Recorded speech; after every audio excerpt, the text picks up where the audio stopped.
Hey, today I wanted to talk about thermochemistry, which is looking at heat in chemistry and chemical reactions. So first off, just a little bit in general about energy. So energy is the ability to do work. So if you took physics, you talked about energy a lot, but in terms of more kinetic energy.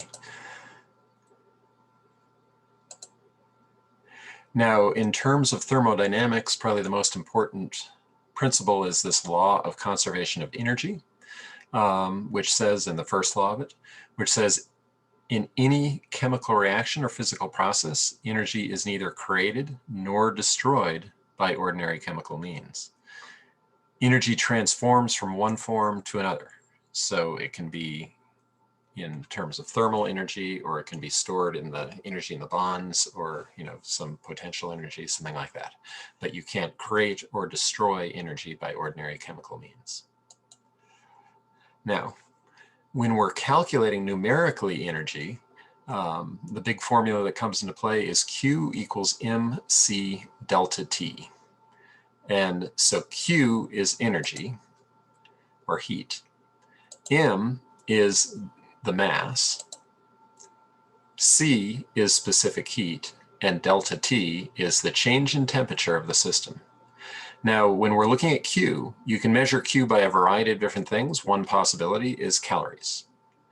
Okay, which little c calorie is enough energy to heat 1 cubic centimeter of water 1 degree Celsius. In science, one that's a little bit more used is joules. And basically, 1 little c calorie is 4.184 joules. And then one other figure that you see on cereal boxes, things like that, when you're talking about cooking, a calorie, big C calorie, is 1,000 little c calories. So a big C calorie is enough energy to heat a liter of water 1 degree Celsius. Now, specific heat is the heat capacity of a substance. And it depends upon the substance, and it's basically the amount of energy it takes to heat 1 gram of a substance 1 degree Celsius, which for water is 1 cubic centimeter, 1 degree Celsius. It's symbolized as C, and yeah, so it's the heat required to raise 1 gram of a substance 1 degree Celsius. And the units for Q are joules per gram degree Celsius. And delta T obviously is the change in temperature of the system. And we can actually calculate this value using a technique called calorimetry, which we'll do a lab on next week. Now, the specific heat of water is 4.184 joules per gram degree Celsius, which means if you have 1 cubic centimeter of water, it takes 4.184 joules to heat 1 gram 1 degree Celsius. Now, knowing that formula and that information, you can then, if you know some of the variables, calculate the unknown variable. So for example, how many joules are required to heat 250 grams of liquid water from 0 to 100 degrees Celsius? Well, we know that delta T is the temperature final minus the temperature initial, which is 100 minus 0, or 100 degrees Celsius. We know that M is 250 grams. We know that C for water is 4.184 joules per gram degree Celsius. So then plugging it in, we get Q equals mc delta T, or M is 250 grams, times 4.184 joules per gram degree Celsius, times 100 degrees Celsius. Degrees Celsius cancels, grams cancels, and we're left with joules.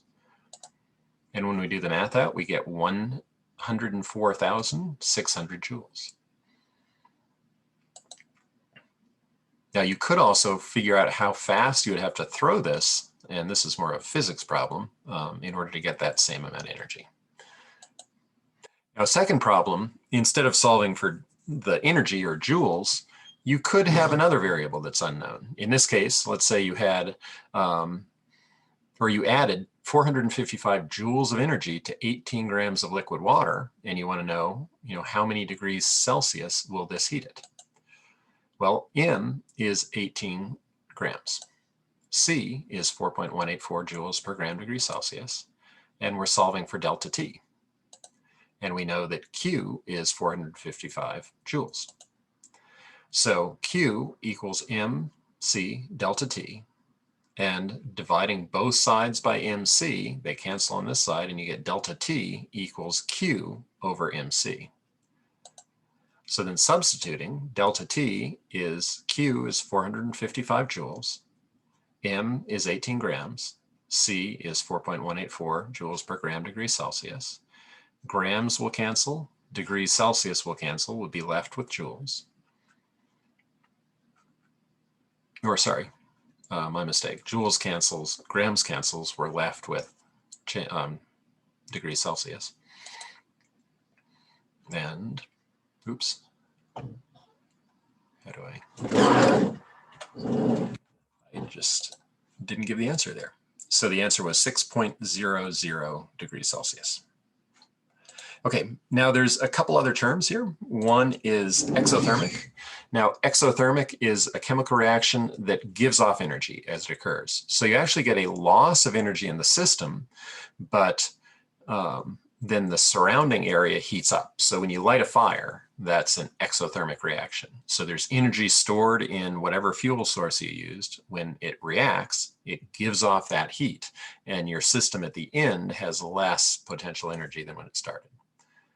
The opposite of that is endothermic. And in an endothermic reaction, it takes energy as it occurs. So if you ever have played sports and get those little instant cold compress thingies, you snap a little thing, and that causes a reaction to happen, and heat is drawn from the surroundings in during this chemical reaction, and it gets cold. Okay, now next week we're going to do a lab, and well, we're burning Cheetos next week, but so we're going to have kind of a modified system of this. So instead of a candle here, we're going to have a Cheeto, and then we're going to set it on fire. And what we're going to do is have our little ring stand here, and a ring and a pop can. And into the pop can we can put some water, and then we'll burn the Cheeto here, and it will heat up the water. And then by measuring how much the water heats, we know, C of water is 4.184 joules per gram degree Celsius. We'll know how much water we have. And so therefore, since we know the delta T, we know C, and we know M, we can calculate the energy.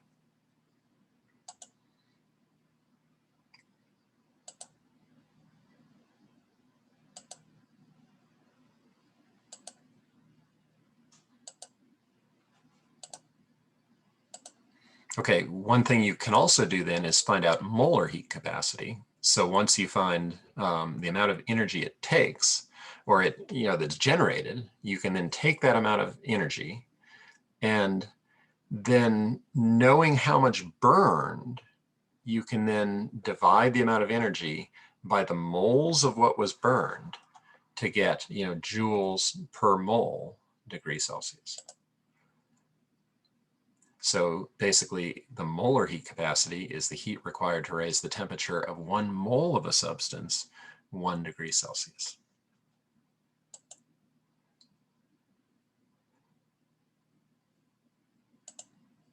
And there is a song that we can play. Okay, so that was that.